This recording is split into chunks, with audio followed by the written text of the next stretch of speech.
Low-quality fans of a high-quality Bruins team, welcome back. Eric Howla fell down. That's fine. I'm going to keep this real quick because this is already a 2-hour video. Coming up, you're going to have myself, Andrew from the Short Shift podcast, and Jambi from the Discord, and soon to have his own podcast. We're going to talk about some fantasy player categories. We're going to talk about rules of fantasy. We're going to talk about lessons we learned in previous years. We're going to talk about how much last year's champion dominated. I mean, just dominated the competition. It was kind of embarrassing. Really was for anyone who wasn't the champion. I can't remember the details. But thank you for joining us. And if you have any interest in fantasy hockey, enjoy the listen. I hope you enjoy it at least. And let us know what your thoughts are on our little answers. Go Bees. Go Bees! Andrew, Jambi, thank you so much for joining me for another year. Andrew's already bugging out. He's looking all over the place. Something went wrong. Where am I? What am I? Andrew lovingly told me after we sent him an itinerary and like all this prep work that he is winging it. So this will be really interesting. I did do a little bit of prep. I wanna Good. point that out. Winging it? Ooh, there you go. No, see, if I was actually winging it, I'd be fired halfway through this stream. We'll talk about it.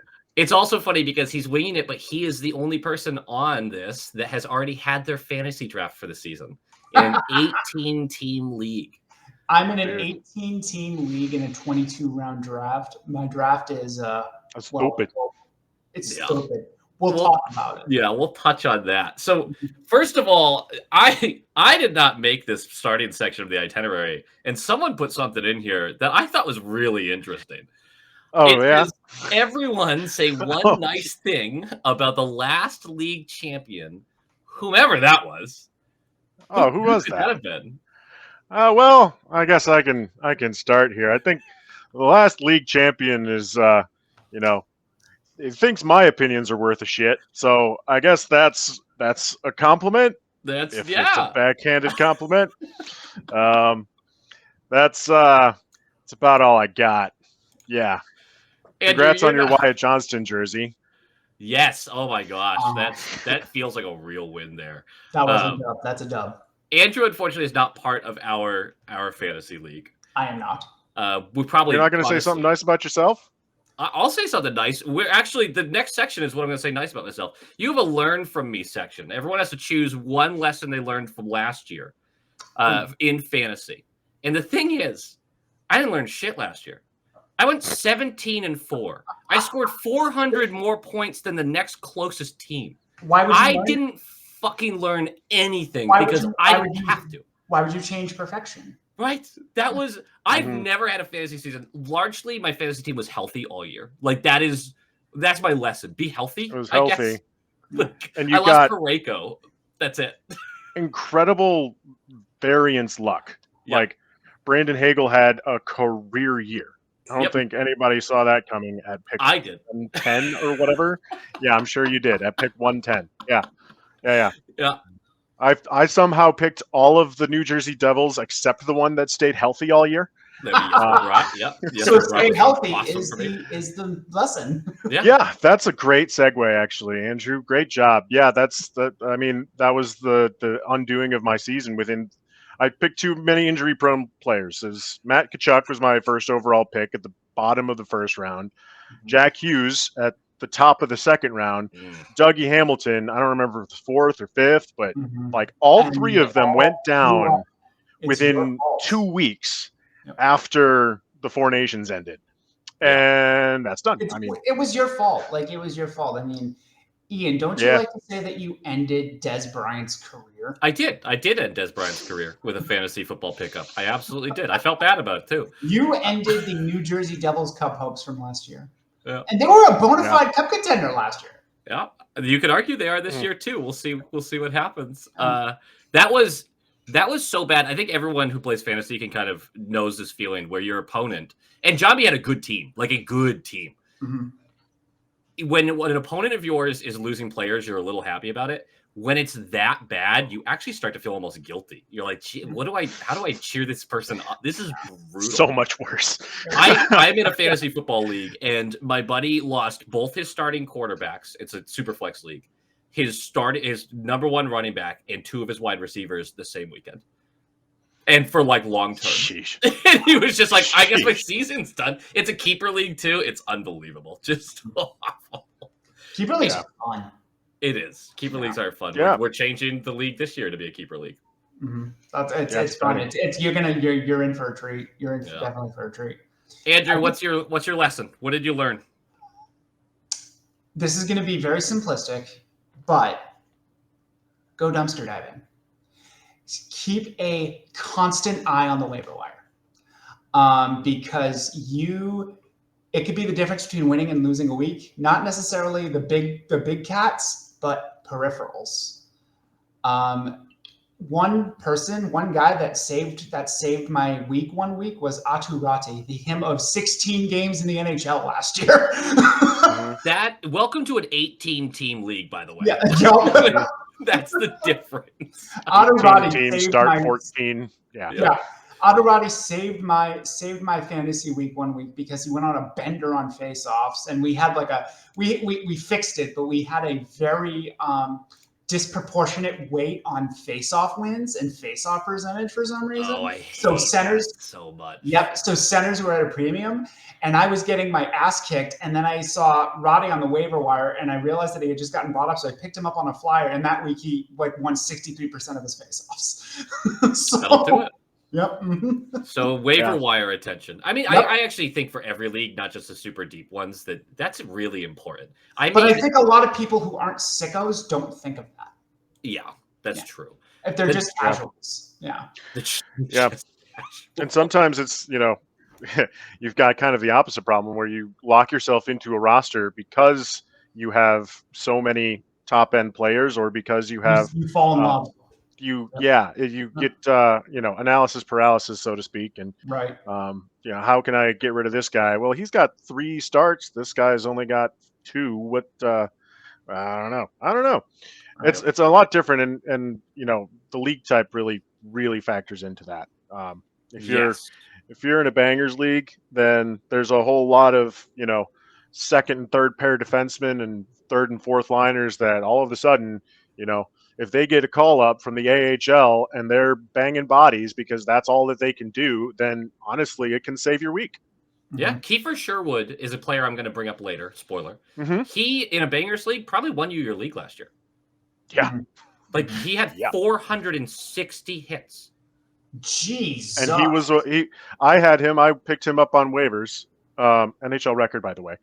And he propelled me to second place in the league. That was a half a point hit compared to a quarter point shot, quarter point block.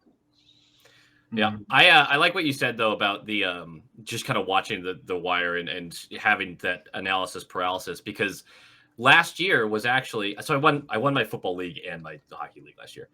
Mm-hmm. I was lamenting. I know I was lamenting to my closest friend Knuckle Puck, as some of you may know him, that I'm bored. I never have to change my lineups. I never have to pick anyone up. I never have to do anything. I just set my lineup and forget it, and I win every week. Like, my team was that healthy and that. What the hell are we doing a fantasy video if that's all you're going to do? Right? Which brings just us draft to my team. It brings us to our next one. Our next subject here. What is your confidence level? Andrew, you're going to go last here because we want to talk about your team for a second. But Jambi, how confident going into the year are you? Well, we changed our league type, right? So that is kind of throwing a little bit of a wrench into it, because as a keeper league, with some interesting rules, right? Like the later round picks, if they hit, are a lot more valuable than the early round picks, because you can only keep so many early rounds. So honestly, I'm not going to say I'm less confident, because I'm still going to kick all of your asses, but at the same time, like, those late round flyers that you take are going to be outsized in terms of importance. So there's a little bit of variance there that I'm not sure what to expect. The fun part is, though, that we get to trade draft picks this year for the following season. So if there's the idea is to create a true buying and selling market at the deadline rather than have half the teams totally out of it with no incentive to even pay attention. So And that's where keeper leagues get really fun is when you actually start feeling like a fucking GM. You know what I mean? Where Dynasty and keeper are very weird because Dynasty is you're keeping everyone. Like that's just your team, and then your draft is rookies or everyone on the waiver wire. Whereas the keeper, I've never been part of a keeper league before, which is far more interesting. Where it's like you kind of can just keep a couple of guys, and it costs you massively to keep your best players. Right. GMs get punished for drafting well, I guess. I don't know, just like the league. I mean, sometimes. Some keeper leagues you get you just get 5 keepers, period, and they're all just stacked at the first round, and that's that. Yeah. I've played both ways. My confidence level is high, but of course it is. Why wouldn't it be? It should be. I just, there's a piece of me that's like, what if I don't get a Hagel in the 9th round this year? What happens then? I said in the chat during the draft, like, I can't believe I'm getting him here. This is incredible. But I'm not going to do a whole rant about I just feel good because I'm coming off multiple wins. Andrew, what are your thoughts? Because actually, walk us through real quick. Just walk us through your team. So I'm going to share my screen real quick. Let's see if this works. So what you're seeing here is my draft. Oh, zoom that in. Oh, yeah, we're going to take us away. There you go. Very, very small. Obviously, goalies at a premium. That makes a lot of sense to me. Yep. And the reason that goalies are on a premium is because last year, I got so fucked with goaltending that I ended up with Ukko-Pekka Luukkonen as my starter in like the 6th round. 2 years ago, that would have been awesome for you. Yeah, last year it was not. Yeah, it wasn't. So what I did was not looking great this year either. My first 2 picks, immediate goalies, Jake Ottinger and Dustin Wolf. I think they're both. It's a mix of a sure thing and someone who should have won the Calder last year for Calgary. He was a big reason they were in the playoffs on the last day of the year, and he's the truth. He's legit. And I think he's gonna have another big year. Especially, that defense isn't that great, so he's gonna be facing a lot of rubber. So that is huge for scoring. Is it a volume league? Sorry.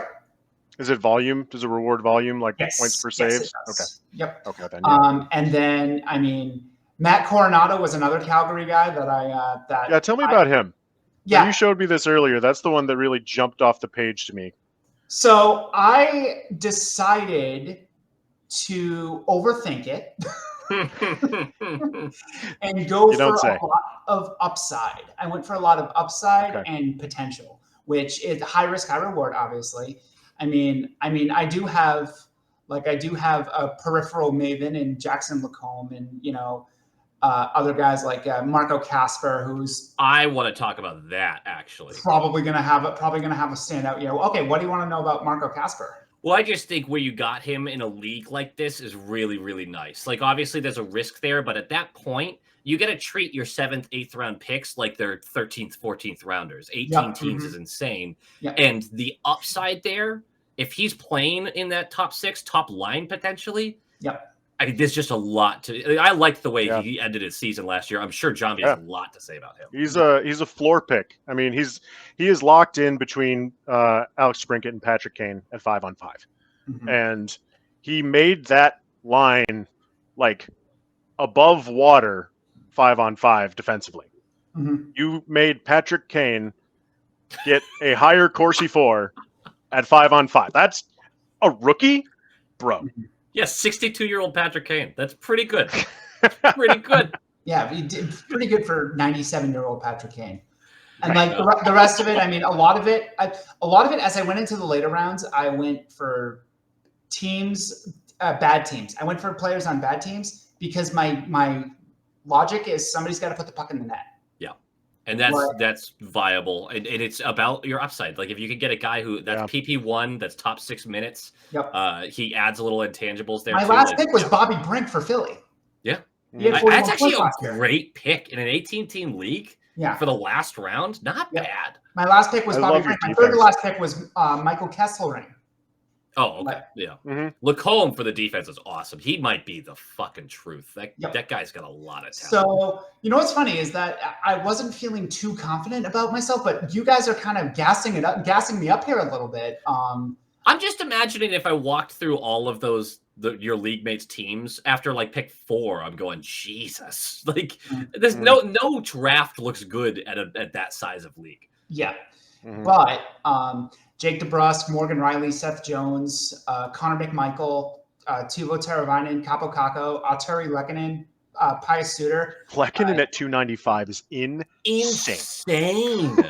What the We're in hell? the top 6 of the Avs, and Landeskog is no lock to like stay in there. We don't know what he's going to look like this year. Yep. So that was my. I actually did have a drafting strategy where it's Good. someone's gonna put a puck in the net. Don't get fucked with goalies and upside. So Luckily, Jambi and I are in a 14-team league, which is just way less painful. More manageable. Yeah. 18 rounds. how is 14? What's the tipping point for you guys of how many teams? How many teams is too many teams for that? 20. Like 18 is my limit of like that's hard, but you can do. If you go above that, it's like okay, someone doesn't have a starting goalie. Like that's it gets really dangerous really fast with that kind of stuff. It got so wild in our last draft for last year that one of our people who had to be auto drafted because he didn't make the draft, he ended up with his third string goalie being a guy named Jeff Glass. That's significant because he hasn't been in the league for at that point 6 years. Wow. My point stands. I think. I think anything above 18 is just ridiculous. Personally, I don't like a league size that forces me to choose one position immediately in the first round. If I have to choose them once in the first 2 rounds, fine. But I have to take a goalie in the first round is kind of brutal. Yeah, it is brutal. But I'm safe in goalies, and then the rest of the stuff you can risk it in the forwards and the defense. Go for upside. Go for maybe the PDO non-benders, whatever that is, and see if someone can rebound. Yeah, like another pick of mine, Igor Sharangovich. Tough year last year. Yeah, 2 years removed from a 31-goal season. Stuff like that. Yeah. Well, we have a couple other things that we're going to chat through real quick before we get to our player categories. My favorite part is pick one rule you're going to follow this year. I would say what I've been caught up in mock drafts trying to avoid, but it's so tempting. But trying to avoid is draft the players before you draft the stacks. Having stacks meaning 2 players on the same team, either on the same line or the same power play. That can be a recipe for a boatload of points on a particular night when that hits. But let's for instance, there's one mock draft I took Nikita Kucherov, 4th overall, and then coming back around at the start of the 3rd round, I got Victor Hedman, and Nice. It's not terrible, but I was focused on the stack when there were some other guys who I probably could have gotten in that range. You know what I mean? Yeah. Like you have the opportunity this year to take Marner and Jack Eichel at the bottom of the first and the top of the second. I don't know if that's the best idea if you've got Sam Reinhart, Will Nylander, Quinn Hughes, as an elite stack is not necessarily worth it. Where you want to try and focus on that if you can is towards the end of your draft. Yeah, you get a weak stack when you have like the superstar and then he just happens to also have this winger like Morgan Geekie. You got Pasta and then Morgan Geekie you get in the 6th round or 5th round. You go, oh shit, that's a nice stack. But it's not something you had to spend 2 of your first 3 picks on. Yeah. And you can very easily fall into the trap, especially if you have a serpentine draft and you happen to pick last in the first round, and then every other round you get 2 consecutive picks. Yeah. You definitely fall into that trap. I would say best draft position is typically like 8 and farther back. I actually typically don't like getting a top 5 pick. It worked out really well for me picking 5th last year, obviously, but I like having those. I have a plan together here. Right. Andrew, what's your big lesson? The rule that you follow, not lesson. Actually consider trades. So trades we as a people have become so broken because if we think an advantage is had by either side at all, it's a terrible trade. We Yep, are changing our right league there. this year. Right there. We're changing it. We are now veto power is going away. It's Jambi power now. Mhm. Like Jambi decides he'll Jambi talk to both Batman. parties and go, "Did you make this trade? Yes, okay." Because GMs in the real world don't get to be like, "That's not fair." Like Yeah. I don't know. Everyone's gonna find a reason to veto shit. Mhm. Yep. Yeah, actually look at trades because last year, there were a few trades that I would look at and I would just be like, no, they get this, this, and this, and I wouldn't even consider what I would get. You know what I mean? So I think one rule I have to follow is, and I fell into this trap last year, that's why I finished in 10th. Oof. Yeah, I know. I kind of fell into this trap. You fell in love with your players, so I was kind of forced to dumpster dive. And I wouldn't have had to go dumpster diving if I had, taken some time to take some, what's the word?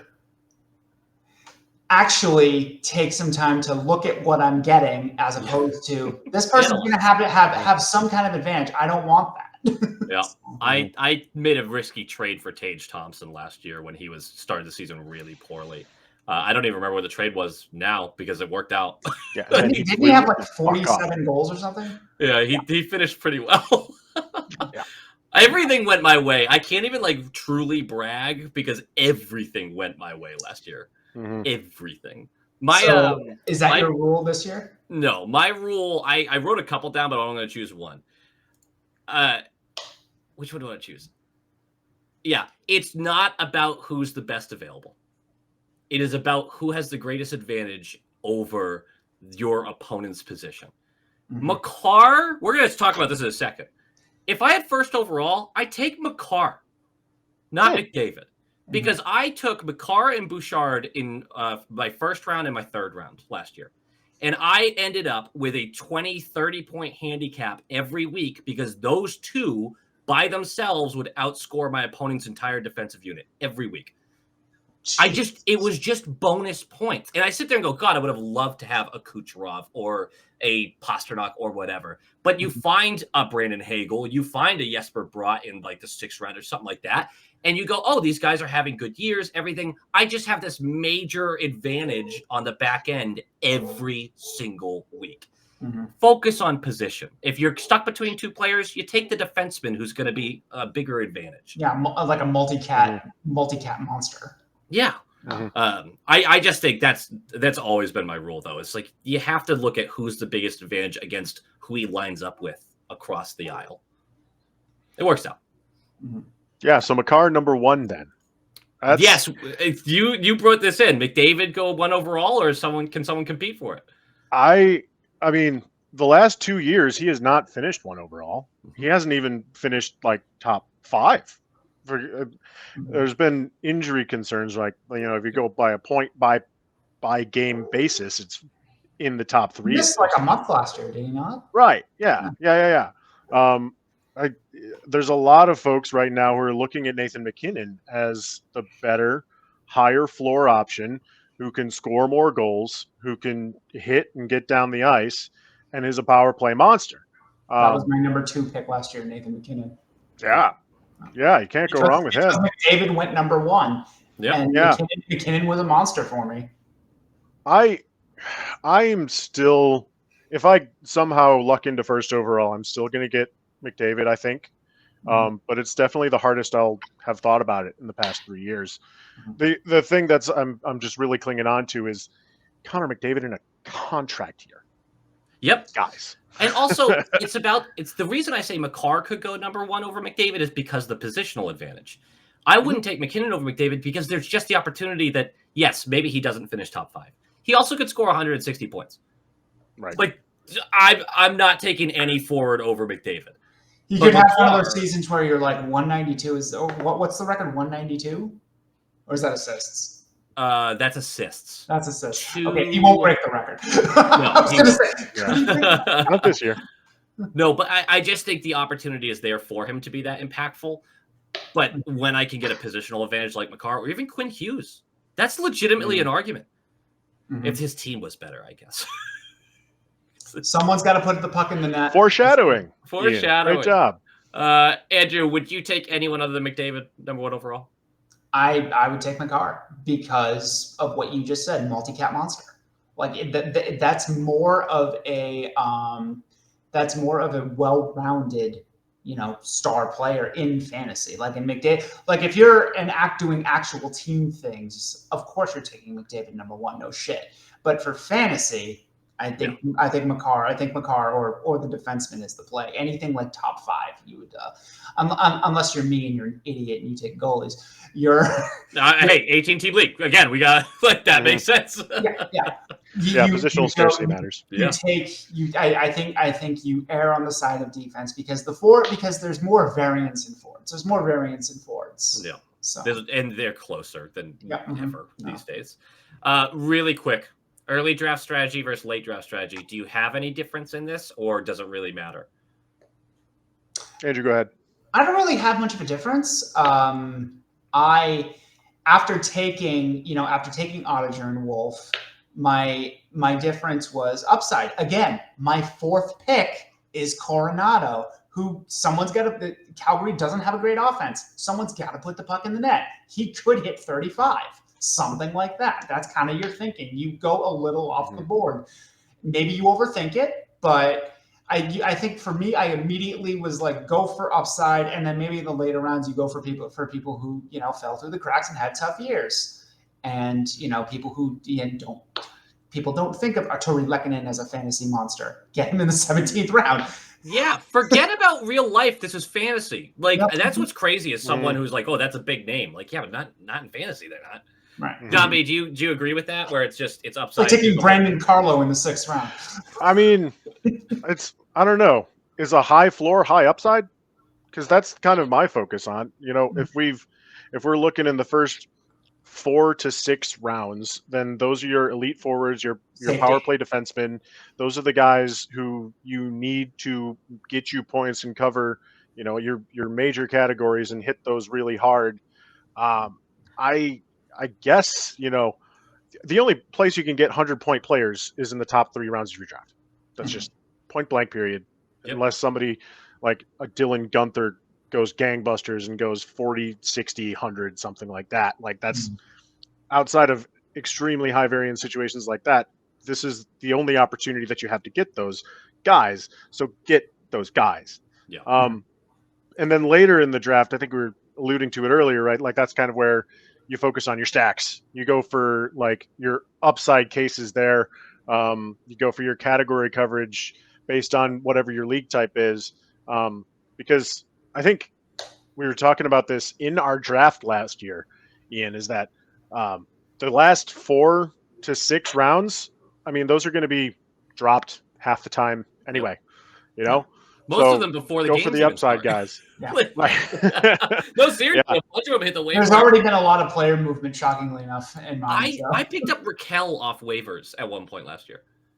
Who ended up like 45 goals. Yeah, but he was awful through 3 months.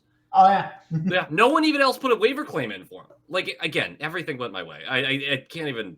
I want to be like I'm smart at fantasy, but like wouldn't everything just? You had the good sense to be in the right place when the luck hit you. The only thing I want to add to the late round strategy is it's actually kind of contradictory to what Andrew was saying.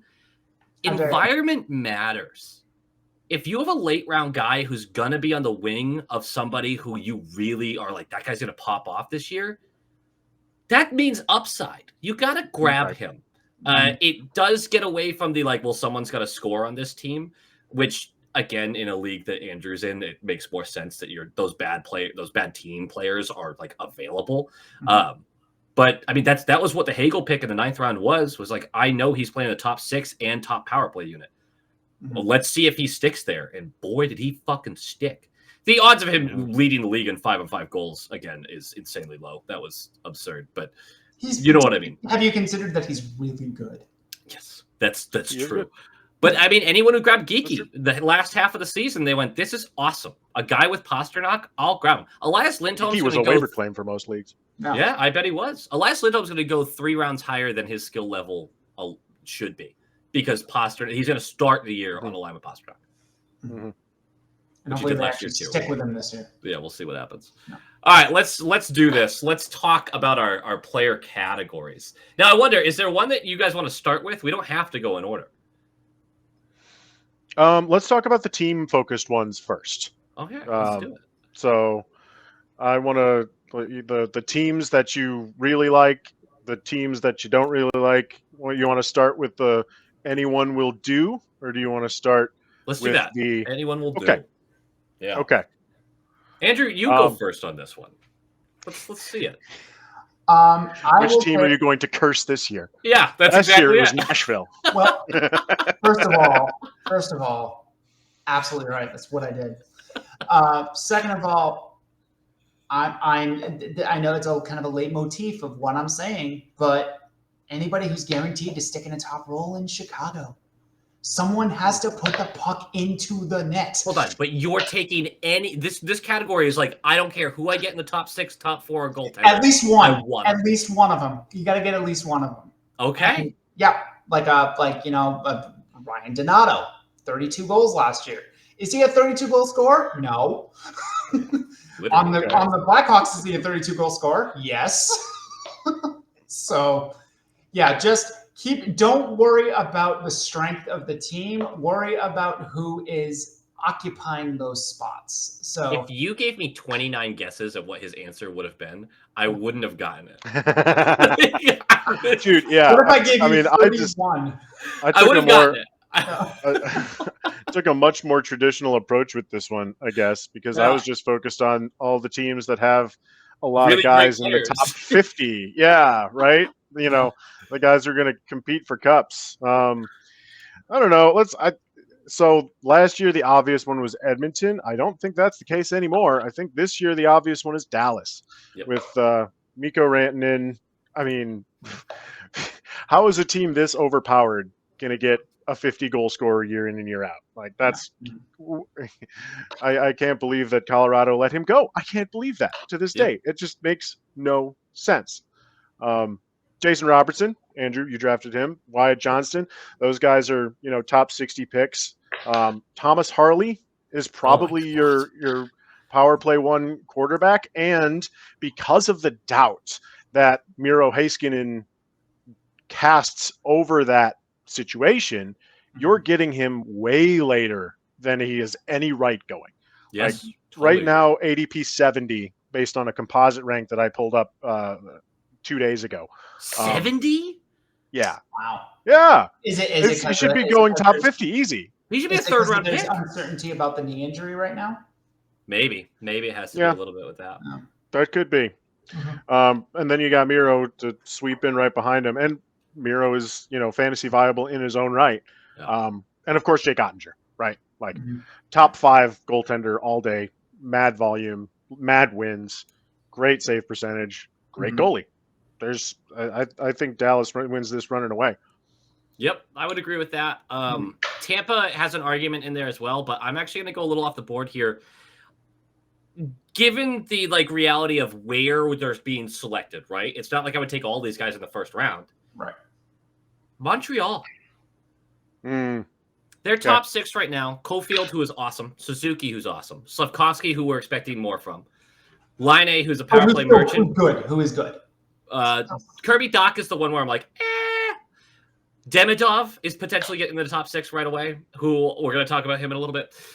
And then their top 4 is Matheson, Dobson, Goulet, and Hudson, which Lane Hudson, you definitely want him in the same category as Harley. And even Montembeault, I'd be like, I would like that. He's going to get a ton of starts. I think he's a solid goal. If you have a deep statistical league, Montembeault will do work for you. Oh, yeah. You just want a shit ton of saves, he's going to get it. Lane Hudson's on the ice. The stuff's going to get behind him. Yeah. I think Montreal is going to be a fantasy juggernaut this year. Also, Demidov has one of the best hockey nicknames in the last decade. Demigod. Oh, right. It's great. Yeah. I'm in. I'm so in. Hopefully not self-appointed. Yeah. Yes. I don't think so. I don't think so. He seems like a humble kid. I am not a Montreal fan, obviously, but I'm so in on how fun that team's going to be this year. They're going to be so fun to watch. Yeah. And also, if you have a deep league that scores hits well, Arbor Jack Guy still exists. That's right. Yeah. Yeah. If he can stick in the lineup. Yep. And real quick, stick in the lineup, then speaking of Edmonton, yeah. if you guys anybody listening want to take a late round flyer, Trent Frederick is starting on a line with Connor McDavid and Leon Draisaitl per Chris Knobloch. I think we might talk about that later too. We're going to move on to the seriously, none of you. This is the category where you don't want anyone from that team. No, thank you, Andrew. You have to go last here. Okay. Because you are picking specifically players from these teams. No, I actually do have an answer for this. I actually do have a. I believe one that makes Jambi, sense. Could you start us off though? It's the Seattle Kraken. I don't really think it's close. God damn it. Sorry. I mean, you agree with me because it's the only answer, maybe one of three answers that I kicked around, but it's easily the strongest answer. I mean, if you go again by composite ADP, Brandon Montour is the highest player drafted at 87. Yeah, a defenseman. It is the worst top 6 in the league potentially. Easily. Yeah. I mean, Matty Beniers, go blue, but freaking he's a half a point per game centerman, defensive centerman in your top 6. Yeah. Maybe, I like Jared McCann towards the end of the draft. I like Joey Decord a lot, actually. If you're in a goalie league or a goalie volume league, that North Andover zone, shout out. Absolutely. And then maybe Shane Wright pops, but Shane Wright shot 20% last year, 19 goals on 90 shots. That's not happening again. Yep. And there's no juice coming into this lineup. I think it's pretty easy to pick those guys and kind of cast them away. Andrew, sounds like you had the same pick. I had Seattle, but I do have a close second. That's I think is a good answer. Nashville's fair. Nashville, you have to fight the bounce back opportunity. Yeah, there is a bounce back opportunity, and yes, somebody's got to put the puck in the net. But you look at Nashville's forward depth. Who is that somebody right now outside of the top 6? They might have the worst bottom. We talked about this on Short Shift last night, Ian. They might have the worst bottom 6 in the entire league, by a degree.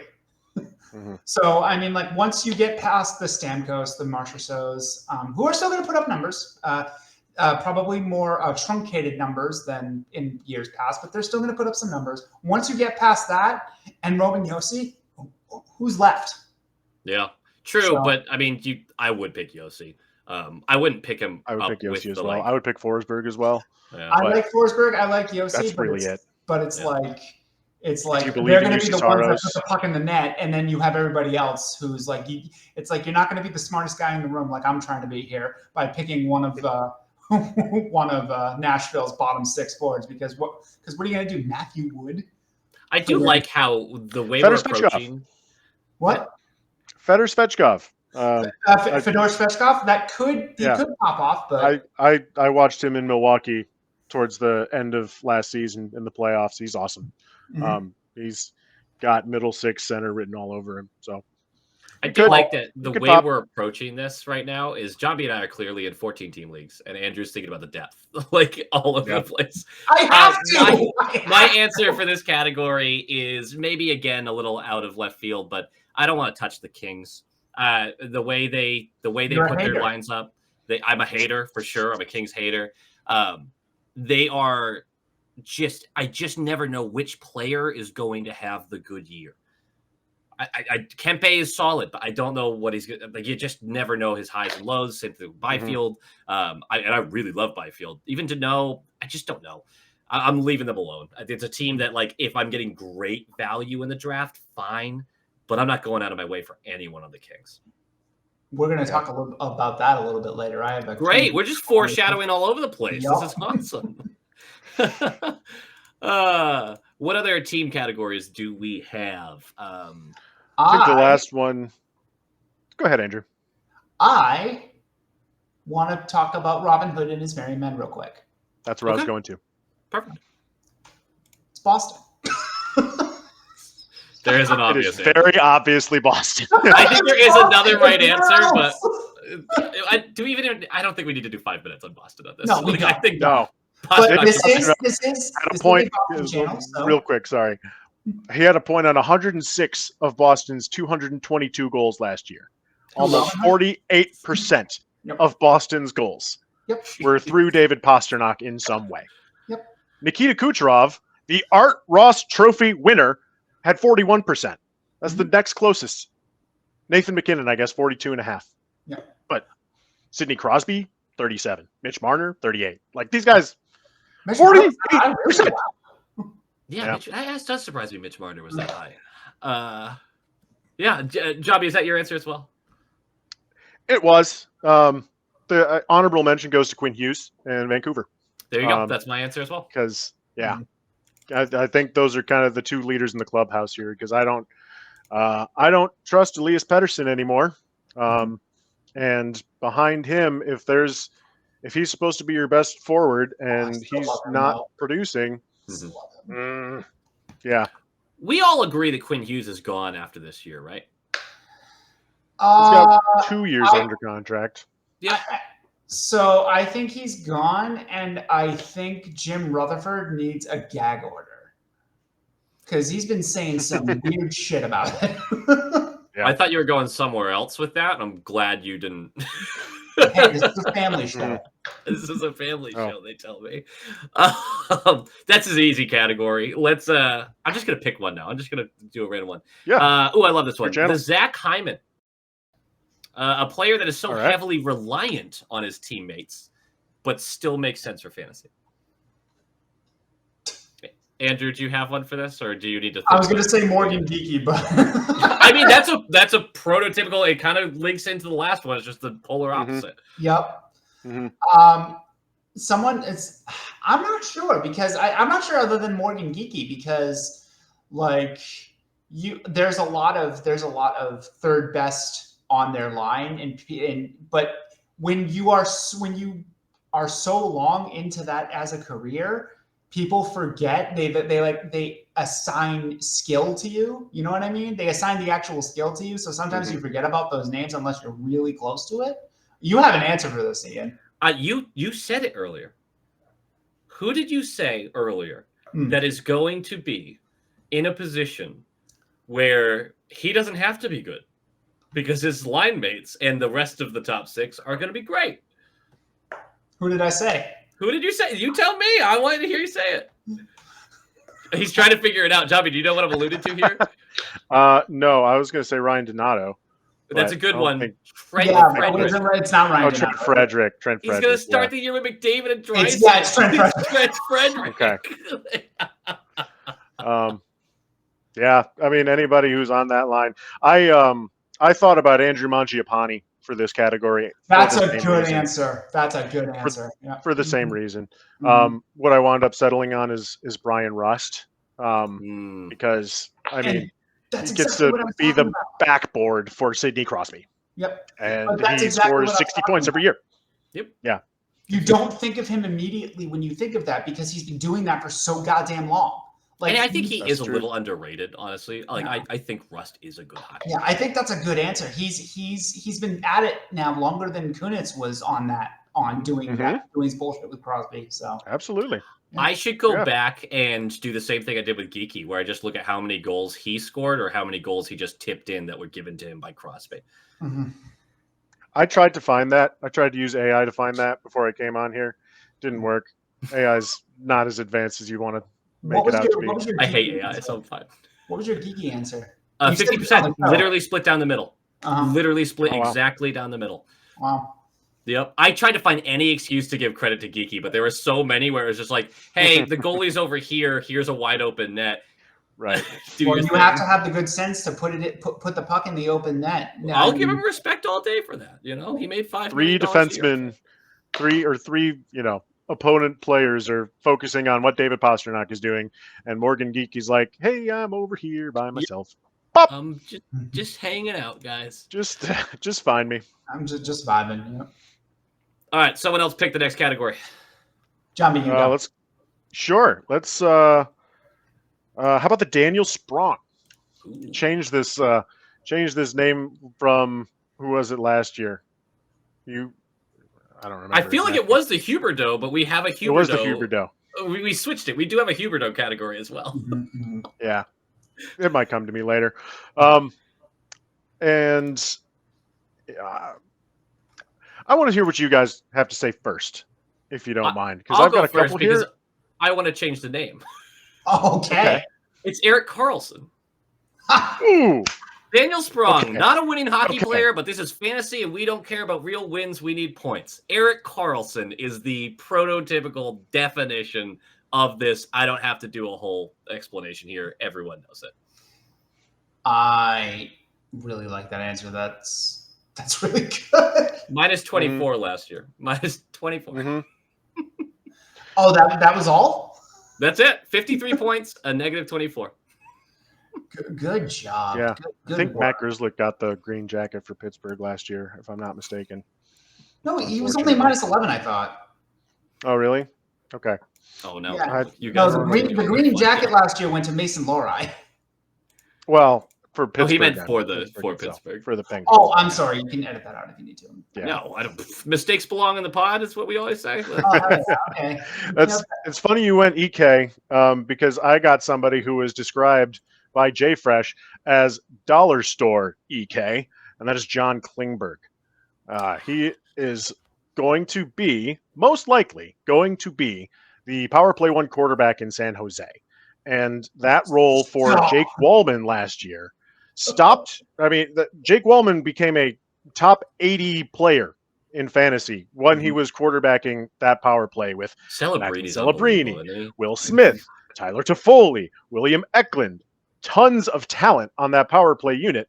And John Klingberg just happens to be 94th percentile in first assists and 75th percentile, again, by the JFresh card, in offensive statistics. So, there's the surgery gives you a little pause, right? But he came back from that to play with Edmonton in the playoffs, played 20 games, held his own. And, from experience in Detroit, the surgeon who operated on his hips was the same surgeon who operated on Patrick Kane's hips. And it's worked out pretty well for him. So, shockingly, we shit all over that option of him coming back. But it works. No. Yzerman, man, he just knows. Yeah, he's so good at his job. One thing to watch out there for is Sam Dickinson is on his heels, and it's very likely that he gets traded at the deadline. So you got him, and he pops off, sell high. Well, think about that, Andrew. He's not. Klingberg, this isn't going to be a winning team yet. Like, right. Yeah, you are correct. Yeah. I got one, and I know you're gonna love this one, Ian. Not a winning hockey player, but is a stat filler. I hate Vincent Trocheck. I thought you were going to say Mike Hoffman. It was a Mike Hoffman. That's what it was. It was the Mike Hoffman. Mike Hoffman's not even in the league. Was it? I'm pretty sure. I think it was. Anyway, sorry, Trocheck. Yeah, I do fucking hate. Yeah, no, he's such a little. He's a diver. Thank you. He's one of the. I thought something happened. Well, so did the ref, as a matter of fact. Yeah. Like, he's such a diver, and he's such a yapper, and it's just like good in fantasy though, here, man. Like he'll give you points. It's 59 points last year, I believe. 60 points. I can't even say he's not a winning player. That guy's clutch as fuck. He may be getting overdrafted this year because of the presence of JT Miller. If he is no longer PP1 on that Rangers power play, then he takes a dive. That's Captain JT Miller to you, sir. The Rangers are actually a team that last year I had decided that I didn't want to touch. I didn't like what was going on. I didn't feel good about it. That turned out to be you were so right. Mm-hmm. Again, everything just went my way. I don't know. Good answer. Andrew, it's your turn to choose. Okay. Let's see. I love doing this shit. This is so fun for me. We're just naming hockey players. We're just dudes naming hockey players. I love it. We're just dudes naming hockey players. Oh, this one is an easy one for me. The breakout hype All right. machine go burr. I love this category. Okay. Knock it out. It's Matt Coronado. I love the Flames. Okay. What is wrong with this guy? I don't know, but it's A, someone's got to put the puck in the net. B, he put the puck in the net a lot for the second half of the season. He is poised for a huge breakout. He's such a good player. He's so fast, and he's going to be on that top line. He's going to get a ton of minutes, a ton of advantageous minutes. But my answer is it's easy for me. It's Matt Coronado. I like that. I mean, I like it. It's, a dark horse that you don't really consider in this category. There's so many options for this category. There are a ton of young guys. I think the obvious ones are Michkov and Demidov. Demidov's my answer. I'll let you talk about Demidov then, Ian. I just think he's going to go into a very talented top six that doesn't exactly focus on defense. He is not on power play 1 to start the season, or at least I doubt he will be. But I think he's going to either surpass Slavkovsky or Laine for that. I know Laine's a power play merchant, but Laine pisses that team off. I know that he's not fun to be around. Like, there's no way they're happy with him. So my expectation is by midway through the season, whoever grabbed Demidov goes, I know it's a rookie campaign, but damn, this was helpful. This is a good player to have. Yeah. He played in the rookie tournament for Jambi. I think you know what I'm going to reference. Did he have 30 goals? No. That ankle-breaking skating move behind the net, where it bounces off the back of the net. He went behind the net and he did a turn that was so quick that I thought the guy that he shook died. Like his soul left his body and is still on the roof of where. This guy be the next Datsuk or something? Like shit. Also, speaking of great nicknames, the Magic Man. Magic Man. That's another good nickname. Boy. What? Real quick. I know this is not on thing. Real quick. What is your favorite hockey nickname of all time? Wi-Fi is a good one. If we're going to Montreal. What was it? Wi-Fi. Wi-Fi. Yeah, that's good. For Jack Eye. That's the one that comes to my mind. Ian. The Professor. The Professor's good. Professor's a good one. Igor Larionov. I do think the Magic Man might actually be my favorite. Also, the great one. I mean, that's just how do you beat that? Like, I know it's basic and whatever, but at the time to be called that's so cool. Yeah. I'm gonna go way off the board here because I thought about it literally today, which is why I proposed this question. My favorite nickname was a Bruins goalie from the 90s, so cover your ears, everyone. James Carey, net detective. Jim Carey, net detective. Yep. Yeah, he had one good season and then flamed out super hard. And then he got traded to Boston. Yeah. And then he didn't. He very didn't. We got our get back with the goalies. We're all right. But yeah, Jim Carey, net detective. That's my favorite. One of my favorite names. All right. So I spoke about Demidov for a second. I also love that he crashes the net a ton. That's the only other thing. Yeah. Johnny, what was your answer for this kind of cool? I think the other obvious one is Michkov. It's tough to say more than just looking at his split with Tortorella and without Tortorella. With Tortorella, you get 26 goals, 25 points, 25 assists, 51 points, 71 games played. Not terrible. Good. Yeah. Without John Tortorella, no goals, but 12 assists in 9 games. So that's gives you a little bit of idea of the opportunity that he's going to get this year with Rick Tocchet, who should allow him to be a little bit more open and make a little bit more plays towards the bottom of the net. Also, that power play has nowhere to go but up. And also, it's really interesting how just the pure volume of Flyers players who are saying without saying, "Thank God." Cam York and Sean Couturier, especially, they're over the moon right now that Torts is gone. So, and if those two are saying it out front, imagine what the rest of the team is saying behind closed doors. Yeah, for sure. Yeah. Oddly enough, Michkov is not one of those players who wanted Torts gone, but He said he liked them. He will reap the I benefit. think quietly Yeah. he's pretty excited about it. I don't know. I think they butt heads enough publicly that he was like, maybe I just put this to rest. That's me reading too much into it. My turn for a category. Let's actually keep in the same realm. The breakout hype machine stalls out.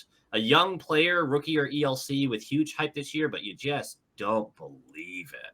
That's a tough one. I have to think about that one. I have two quick answers. I think the obvious one for me is Schaefer, because it does look like he's going to start in New York, like he's going to start on Long Island. Is he really? Okay. That's what it looks like. And he's got people in front of him, like vets in front of him that are good defensemen. So I have a hard time seeing him get top minutes. And Tony DeAngelo? Yeah, Tony DeAngelo, that's fair. That's a valid criticism on that point. Did you just say the name Tony DeAngelo and your response was that's a valid criticism? Yeah. But he also, a big part of being a defenseman who scores points is you have forwards who score goals. And that's not a team that's going to have a lot of forwards who are scoring goals, especially for a young rookie who's looking for those easy assists, easy secondary assists. Schaefer's going to be awesome. Don't get me wrong. I just don't think this is the year for it. My real answer, though, and I hate to go twice, but I love it. Sam Rinzel. From Chicago. We disagree here. Okay. So he did have 5 assists, playing 23 minutes a night in 9 games to end the year last year. He's going to get some buzz. Like, I know that we creep closer to the draft, there's going to be a lot more hype about him. He's going to be a beast. I think he is long-term going to be a beast. But for a lot of the same reasons with Schaefer, I don't trust that Chicago team a lot. I do love that they don't defend a ton and they want to score points. Like, great, that's going to help him. But I think we're a year too early on him. And I think the hype is going to outweigh the actual production. The reason I disagree with you is, I mean, I just saw the preseason game. Obviously, it's preseason, doesn't mean that much. But he filled the stat sheet in that preseason game. He had, I think, 4 shots or 4 hits, a block, and then an assist on the power play. If all he needs to do is, feed one-timers to Connor Bedard for 35 different times and score a couple of different 5-on-5 points, if he's got that peripheral floor, then this is like a 13th to 18th round guy, depending on who your league has already taken for defensemen. A late round flyer, absolutely. Win your league. Yeah. Sure, yeah. But if people are like 7th, 8th round, I want to grab this guy, I'm backing off. Like you guys. Yeah, that's too rich for me. I would agree. But I think the hype train is totally justified. One player that I don't think the hype train is justified is Zane Parekh. I don't get it. I mean, I was relatively low on this player out of the draft. Compared to everybody else. Everybody else had a top 10 guy. To me, it just seemed like he had a junior game. You know what I mean? Especially when you look at, they didn't take Zeev Buium and took Zane Parekh instead. I think that's not a good move. Zeev Buium is probably your power play 1 guy in Minnesota this year. And I like that situation a lot more. But I mean, how likely is it that this guy leaps over both Mackenzie Weegar and Rasmus Anderson for power play 1? Okay. So you don't think he makes the team? You don't think he makes the team? I think he makes the team. I don't think he has the opportunity to produce. And or I guess inverse of what I was saying with Rinzel, where I just saw Rinzel fill a stat sheet, Zane Parekh is not going to do that. He does not have a physical game. He's more in the mold of a Lane Hudson, which, I was wrong about Lane Hudson too. So Calgary fans can take solace in that. But I do remember one quote that really stuck out last year's was you were like, "Man, Lane Hudson, he's very, very small, and he played all 82 games." And he is though. It's like you look at him and you go, "Wow, that's guys, he's listed at 5'8". Bullshit. Bullshit. I thought you were about to say something about 5'8" being tall. No. We love a short. I'm 5'8". I'm short as fuck. Yeah, we love a short king. Cutter Gauthier. We disagree here too. Yeah, okay. I disagree with this one. I think that there is way too much risk with a Cutter Gauthier. he's heading into a scenario where the Ducks are still kind of in the wilderness right now, and you don't know when you're going to have a Mason McTavish. Mason McTavish is one of your only players who can, drive a line. What the hell is Chris Kreider going to be? There's so many questions surrounding this team. Trevor Zegras, for all of his faults and all of his blemishes, he's gone. He's in Philly now. And Gauthier, you ever just look at a player who has peripherals, some peripherals, has stats, you just hate watching him play? I have not liked watch Cutter Gauthier play since Boston College. There's something about his game that I've never liked, and there's something about his game that is very contingent on what is going on in his environment. So I'd stay away from Cutter Gauthier hard. I would not draft him. He is the highest by ADP, the highest drafted Anaheim Ducks forward. I'm not surprised by that. I'm a little surprised by that. No, I'm actually not surprised by that because who would be higher? Troy Terry, maybe. Troy Terry. Yeah. I would say Leo Carlsson. Leo Carlsson, though, is just a center. So by position, that's right. Yeah, which by also position is just not as valuable. Positional versatility literally gets you extra starts. Why do people not prioritize this? I hate that I'm saying this because now more people in the league are gonna because that was another thing. I rarely chose a player that only played one position as far as a forward. Screw that. People are furiously taking notes because those who didn't know, he went 17-4 last year. I dominated 400 more points than the second best team. Come on. Counterpoint to the Cutter Gauthier stuff. He had 44 points last year, and looks 20 goals, 24 assists. To do a little more. So, that Anaheim team also had, as a team, the lowest team shooting percentage of any team. Ooh, so a little regression. If we're talking, if we're talking about numbers, that is. Okay. I had Anaheim on my sleeper list for players that I like drafting a lot, especially in the 100 to 200 range. Yep. I honestly, I really like what they're doing over there. It might not seem that way right now. The McTavish thing really does bother me. I'm not going to lie with you. That way right now, but the Mason really McTavish, how this season goes is going to be how Mason McTavish goes. If Mason McTavish, they are far apart on whatever they're doing. Also, Pat Verbeek, what the hell are you doing? Yeah. This team is never going to be relevant again if they don't figure this shit out. Right. Hey, at least they hired a new coach. Is Jambi? It's your turn to choose a category? Yeah, I believe so. And I think we should just jump right up to number one, the Tanya Harding. Tanya Harding. Nasty stuff.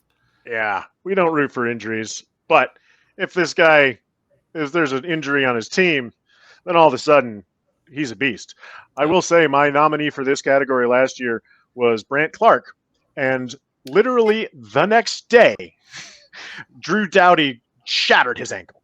Yep. So I would be careful, whoever that is that I picked this year, that they may be cursed and do not draft them. Who are you choosing, or do you want to? I can lead this one. I think it's Noah Dobson, and I don't think it's close. I don't like where Noah Dobson's being drafted right now. He's still like a top 100 player. He's not going to be a power play quarterback on the Montreal Canadiens. He'll be power play 2, and that power play 2 is doo-doo. Yeah, so it'll be Dobson and Dobson and Laine for as long as they keep Laine, and Oliver Kapanen, maybe? I don't know. So I'm trying to who would be on that second unit, and I Gallagher, Newhook. There it is, Alexander Newhook. Yeah. Doc, maybe. Yeah, Doc. No. I don't know. I'd have to look it up, but it's the other side of that is, if Lane Hudson does go down with an injury, then Noah Dobson is a guy who got 60 assists 2 years ago. Yeah. So I love that player. I really do. So it's like, but it's like you have that question of which Noah Dobson is the real Noah Dobson, the 70-point guy from 2 years ago or the 40-point guy from last year? I On that feel Montreal like team? I honestly think he's a lot closer to the 70-point guy than the 40-point guy. That power play in New York was abysmal. It Along with was everything else. bad, real bad. Both Dude. special teams units. Yeah. So I don't think that's on Noah Dobson. I think that's on scheme, and I think that's on the New York Islanders not being a dynamic team. Guys, is The Patrick Montreal Roy back? Canadiens are a dynamic team. I think so. I think he is. Yeah. Andrew, what's your guy? Michael Kesselring. If Owen Power or Rasmus Dahlin go down, Kesselring is set to take a top 4 spot, and he's the guy that they got in the JJ Peterka trade. And I know about 3 people watched Utah last year. Big hit guy, assists, has a big shot, can score, and huge in peripherals. If one of those guys goes down and he gets thrust into a 20 to 22 minute a night spot, because right now he's kind of on that periphery between third pair and second pair, he could blow up. He could definitely blow up. And he's also a guy who's going undrafted in a lot of leagues. So, like, he's super available. Yep. Like, you can get him. Yep. Yeah, it's Kesselring for me. I wonder about the offense, but if you're in a league that really puts weight on peripherals, then that's a perfectly fine answer. Yeah. I would go with Ross Colton, who spent a lot of time bouncing around different teams last year. Ahead of him is Landeskog, who I think we all are concerned about just in general. We're not sure. We're going to be concerned about him for the rest of his career. Yes. And Nichushkin, who has his own set of issues. Why? What happened? Stuff happened. Look, Nichushkin is a running joke between me and Knucklepuck. We love the player, not the guy. You get what I'm saying, right? You take the player, you turn that into like its own entity, and you separate the person. Yeah. Like Knucklepuck drafts him every year if he can, because it's genuinely just funny. And every year there's something that goes wrong. All I'm saying is Ross Colton, if he suddenly jumps up with McKinnon, I think I took a little note here. Hold on, let me see if I actually did. Yeah, if he gets moved up, last year in 225 minutes of ice time with McKinnon, that line scored 22 goals. They only allowed 6. They spent the entire time in the offensive zone, basically. That's pretty good. 654 minutes without McKinnon on his line, Colton's line scored 26 goals and allowed 24. Like, this is just a mess. I mean, hey, get a guy who plays with McKinnon. Genius! I think he's a guy that you need to pay attention. Not necessarily a guy you need to draft, because I think he will bump around the waiver wire again, unless you're in an 18-team league. But I would keep an eye on where that situation is going. Colorado will have to be one of those teams where you look at the depth guys and go, like, if there's an injury, any one of the bottom 6, you're just eyeing and seeing how they're doing. Can I add one more player to this? Just hell really yeah, quick? dude. I don't hear anybody talking about Scott Morrow of the New York Rangers. And if I think he makes that team this year. And if something happens to Adam Fox, like, that power play is still phenomenal. It had a down year last year, but you look at the weapons on that, you got Panarin, Zibanejad, now JT Miller. And if Adam Fox isn't in the picture, there isn't another power play quarterback option on New York Rangers blue line. So that's not a bad pick. Exactly. Who was it last year, or maybe 2 years ago? Fox went down and a third pairing guy stepped in and was awesome. That would be Eric Gustafson. Yeah. He did not do that in Detroit. Yeah. What happened afterwards on that, Jambi? That was 2 years ago. Right. He had a decent recovery to that. I don't know. He's third lefty. That turned my season around 2 years ago. I was having some tough weeks, and then all of a sudden I was like, oh wait, we're winning a lot. The Gustafson's nice. Yeah. Good stuff. And I love that prospect. I have liked Scott Morrow's game for a long time. So I think you look at that Keandre Miller trade a couple years from now, and you could really think that the Rangers got the better end of it. Yeah, it's just weird with the win now mentality. For both the squads, it's an interesting trade. They picked up Gavrikov. Yeah, that fills that hole right away. It does. Andrew, did you answer this yet?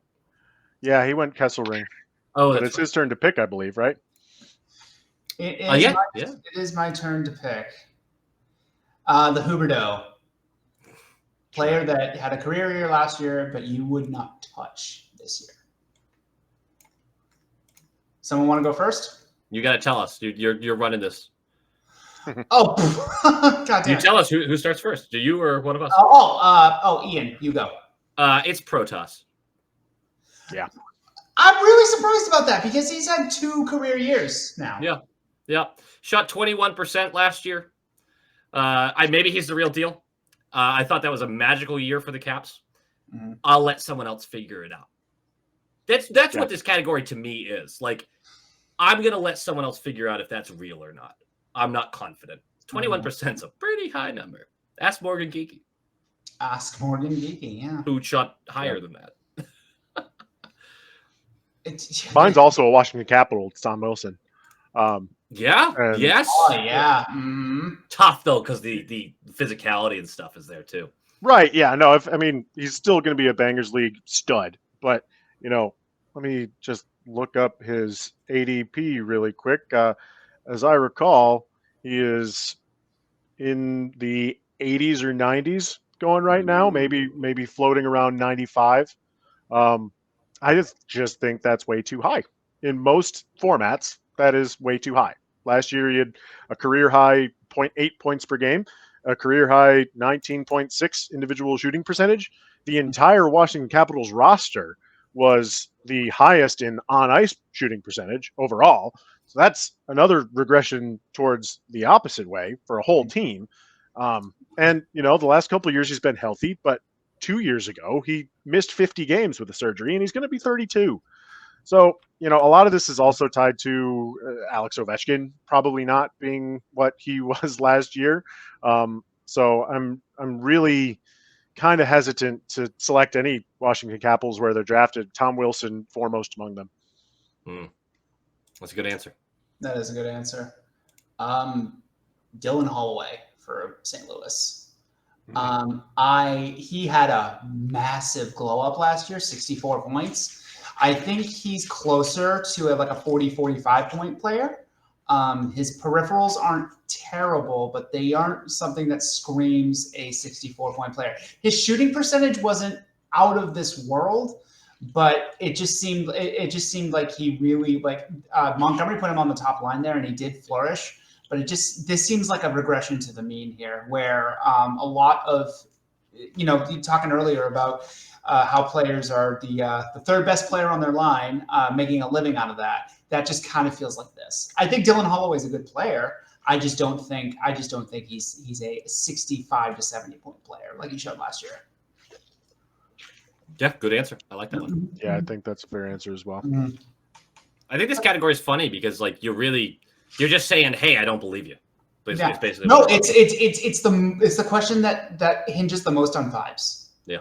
You could try to put some science into it, I don't think Morgan Geeky is going to shoot 22% again, stuff like that. But for this, it's like no, I don't see it. It's also the best opportunity for us to embarrass ourselves because we're like, this guy had a 70-point season, that's fake, and then next year he has 85, and you're like, oh, my bad. I cannot wait for this to be clipped. That's what I'm saying. If all three of us agree that Dylan Holloway is going to regress, then Dylan Holloway's having a 90-point season this year. Yep, just for sure. All right. I'm going to go for an easy category, at least easy for me. The fool me twice, shame on me. A player you will never use again, regardless of circumstances. This is unfair. I'm just going to go with it. Buchnevich. I just never know what version of Buchnevich I'm getting. Mm-hmm. I just never know. He has won me weeks. He has absolutely given me a donut in other weeks. I don't like players that I just have no clue what I'm ever getting. And there's just not enough upside for me there. So he will be a waiver wire pickup. He bounces around the teams. That's what he typically does in fantasy. But I'm largely staying away unless I just need a guy to fill in for a week. And I'm never believing it if he goes off 1 week. Mm-hmm. I mean, I think this is another one that's that's vibes. Mhm. Because you're going off of personal experience. I actually have an answer for this one, and fuck me for picking a Toronto Maple Leaf, Matthew Nyes. I picked up Matthew Nyes on the waiver wire, and he had the worst stretch of his career. I did.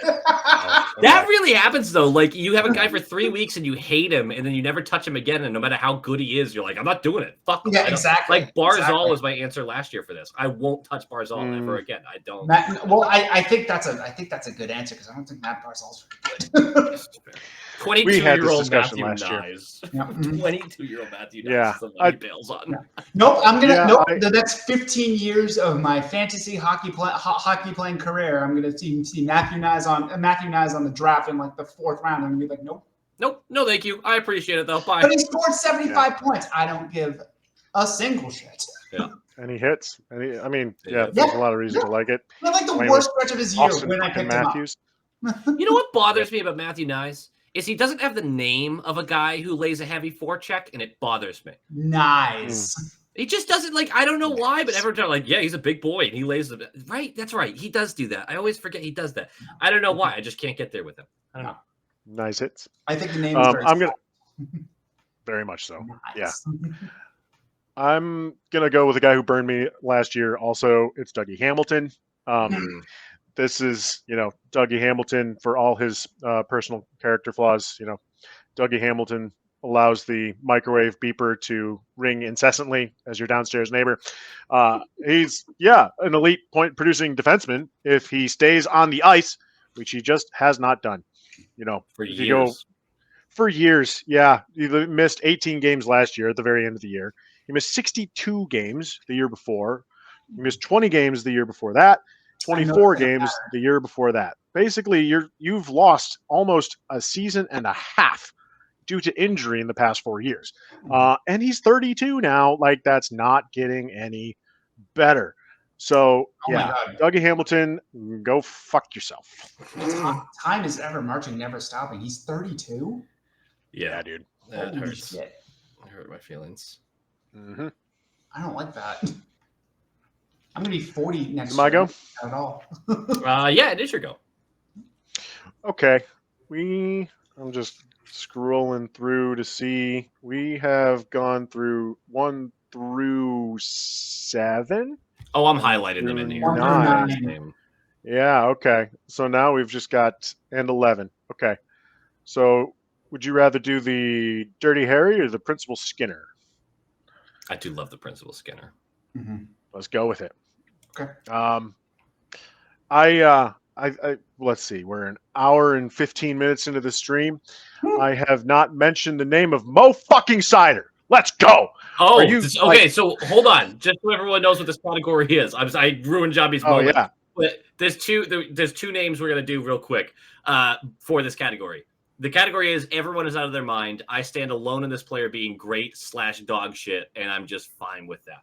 And we're just choosing one for each side. Mm-hmm. Sorry. Okay. Sorry. Now we might load a little too early. No. Just do it. I'm not editing it. Do it. Fucking. Wait. I'm actually confused about this one, Jambi. I'm actually confused about this one. I can't go an entire video without mentioning Mo Cider. Category monster. I don't understand why he is not a consensus top 50 player in all formats. He is a power play quarterback of a unanimously top 5 power play in the league. Maybe you don't like his goal scoring as much. Maybe you don't like that he's got to play defense next to Ben Sherratt. But I mean, let's be real here. All he has to do is hit and block, get a couple more shots a game, and he can get 60 assists.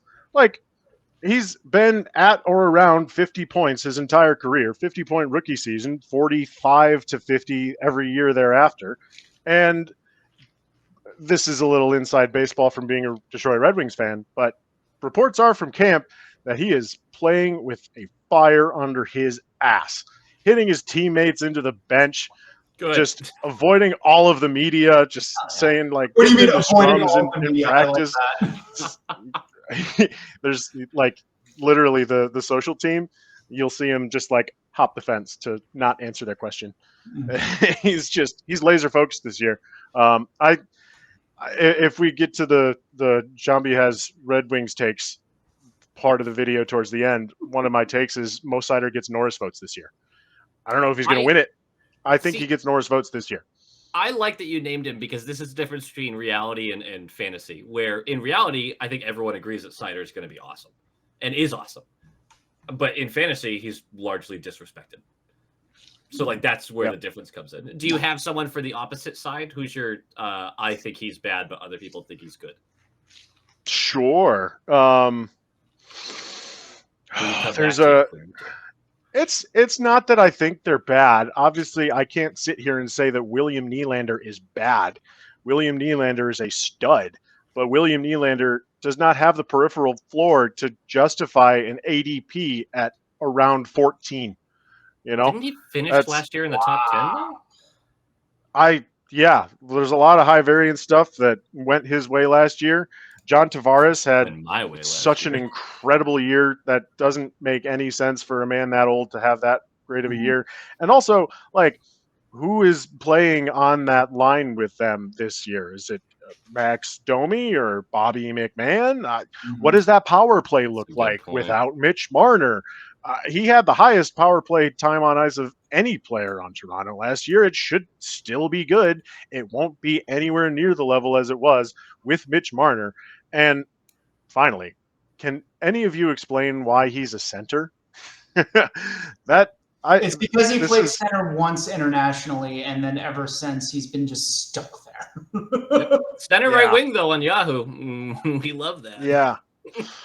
Yeah, I mean, for the positional versatility, you like it. For everything else, I just don't like that player in that spot. I think that's valid. I think that's very valid. Do me a favor.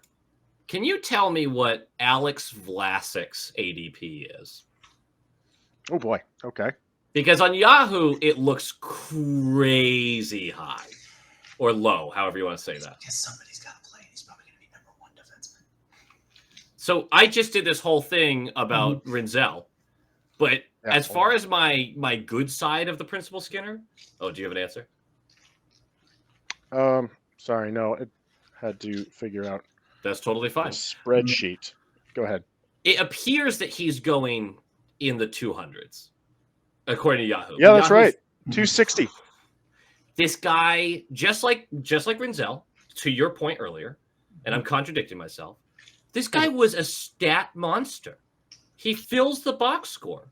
He's going to be what I think is their number one defenseman. He's very good. He's very good. He's versatile. And I can't believe he's going in the mid 200s. This is a guy that if you get in your last couple of rounds, you put on your defensive lineup and just forget about him. You're just like, I've got points every week from this guy. Awesome. Hell yeah. Absolutely love the idea of taking him late. My bad for this is Elias Lindholm. I don't care he's a 1C. I don't care that he's on a line with Pasternak. Wherever you're drafting him is too high. I'm just like, don't do it. So mine's weird because I have actually two guys on the same team. Oh. Okay. My don't do it is Kyle Connor. The most empty calorie player in the fucking league. Thought about it. I thought about it. Could be a Huberto candidate, honestly. Yeah. That's most empty calorie player in the league. Great for your real team. For your fantasy team, he's going to get you goals and not much else. So, Kyle Connor. Contract year, though. Contract year. But Kyle Connor. No one thinks of him, but I think he's a great player because he's not a stat filler, but every stat is sufficiently covered for. Alex Iafallo. Yeah, I guess. I don't know. I think this is a really good thing for this category because I'm on the opposite side where you're like, no, you're dumb, I'm right. You know, I get it. No, actually, have you considered the fact that you're a dumbass and I'm correct? That's what I meant. Oh, okay. That's fair. I'm used to being on the other side of that. Yeah, I think we might just both be dumb. Make your case for Iafallo. Iafallo is a guy who will play middle 6 minutes with Winnipeg. He hits, he's penalty kill, he will score some goals, he will pass some pucks, he will win a few face-offs.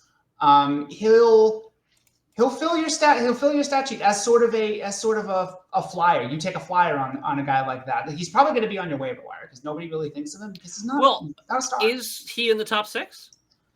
He's going to be in. I believe he's in the second line to start the year. They made a very exciting signing over the summer. They also lost Nikola Ehlers. That's true. That's true. They also lost Ehlers, so you might want to recalibrate that, sir. Yeah, I don't think Nyquist is going to beat him out for the second line. Taze is initially going to beat him out, which is insane. I don't trust that at all. I don't trust it either. I'm actually shocked that he didn't fit any category for me because I think everyone kind of is like, yeah, okay, we'll see. I don't know. Yeah. Iafallo is a guy that you pick up and will save you for a couple of weeks because you're really struggling for a few cats. There's no way he's available in your league. He's not available. Yeah, but I'm saying in general because not every league is 18 teams. Yeah, no, most leagues aren't 18 teams. No, most people like to enjoy fantasy hockey. Even though fantasy sports are not enjoyable unless you're winning. Like it's absolutely fair. Stressful. Anyway, Andrew, it's your turn to choose a category. We got just a few left. Let's see. Okay. It's actually just the Vince Carter thing. I got one more in me. All right, Ian, since you are very excited about this one, you go first. Who do I have for this? All right, so a veteran 30-plus who could pop off in an elevated role or with a change of scenery. I think a very obvious answer here is Evander Kane. Ooh, that's kind of a sexy pick. I'm not going to lie. Vancouver's going to be a mess, I think. They're going to be an absolute mess. I think Evander Kane is going to get his. He fills a couple different categories, especially in a bangers league. And I could very much see him being deadline fodder, moving to someone who's trying to bolster their top 6 just in time for fantasy playoffs. And that's a good pickup. That's a good guy to have. So he's a guy. This is a category where it's a guy you're either drafting kind of late or you're like paying attention to throughout the season, what their situation is. Mm-hmm. Wherever he is, whether you have him or not, pay attention to how his season is going. Okay. Jambi? That's fair. I mean, the literal definition, Vince Carter, I got one more in me. Anze Kopitar. I love it. Just announced that this is his final year. Yeah. And as a former owner of the Kempe Kopitar stack, it feeds families. It's awesome. You get Adrian Kempe in the 4th round. You come back, you get Anze Kopitar in like the 13th round or wherever he goes. He goes that far? Yeah. Oh, yeah. Wow. I mean, there's reason for it, though, right? Like last year, he scored 20% shooting. That's not going to happen. His shots have declined significantly since the last 3 years. Minded. He's just a center. Yep. Right. Yeah. Yep. But if you look at, he still gets at least 20 power play points every year. And as his last year, you think his teammates might want to, feed him a little bit more, send him off in a wave of glory, so to speak. So I'm targeting Anze Kopitar, especially if I get Kempe in the 4th or 5th round, wherever he goes. Yeah, get those kind of late stacks. Absolutely. That's a good answer. That is a good answer. Evgeny Malkin. Okay. Contract year. Yeah. Kind of in a decline right now, but he's not going to be a Pittsburgh Penguin for the entire season. I think I think all the writing is on the wall for that. And once he gets that change of scenery / Gino's last season in Pittsburgh, he's going to kind of get a bump from that. And then when Dubas trades him for 2 second-round picks and a B-level prospect, he'll pop off again towards the playoffs. I'm seeing like a 75, 80-point season for Evgeny Malkin. You couldn't pay me. You couldn't pay me to draft Malkin. I won't touch him. Okay. That's totally fair. I think he's lost a step, and it's noticeable. Mm-hmm. And what is his ADP right now? I don't know, but I bet it's too high. I mean, a lot of it is going to be name recognition. I bet you anything he's top 75. Maybe a buy low candidate, like if you're trying to be cheeky with a trade or something. But Yep. no, I'm not touching Malkin. So we're gonna disagree on that one. All right. Well, We'd you're love an to see idiot, and I hate you. little disagreement. Malkin I love goes how often we disagree. 206. It's healthy. What? What'd you say? 206 is the ADP according to I was this wrong. list. That's actually okay. That's a reasonable ADP then. Wow, I'm shocked. I would think that the name recognition would kind of carry him a little bit. Yeah. Mm-hmm. Well, so Jambi brought up this category, and I'd love to jump all over it now. The Dirty Harry. Do you feel lucky, Punk? Well, do you? The players who are on insane PDO benders or droughts last year and are almost certain to regress to the mean. Jambi, you want to start us out here? Did you choose two guys or did you choose one? I chose one each. Okay.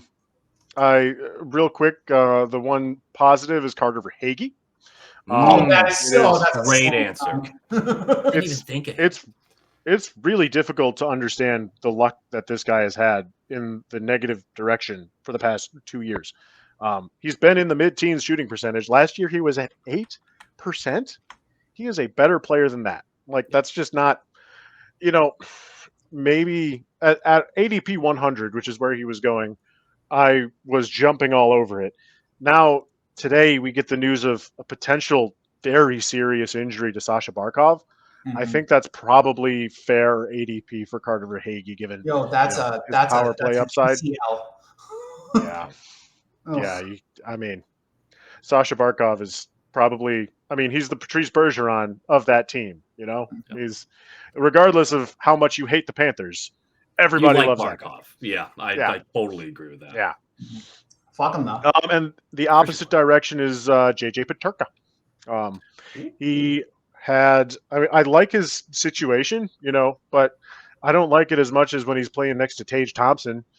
And if you look at his on-ice shooting percentage, it was the highest of any forward over 1,000 minutes TOI, all situations. A career high 15.6% shooting. Maybe he gets on this first power play unit. I'm not 100% on that. He might.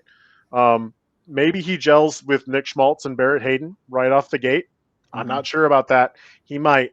But there's really not an awful lot to the rest of his game. And if his shooting percentage ticks down towards the mean, then you're talking about drafting a player in the early 100s that probably doesn't even go until the late 100s or even 200s.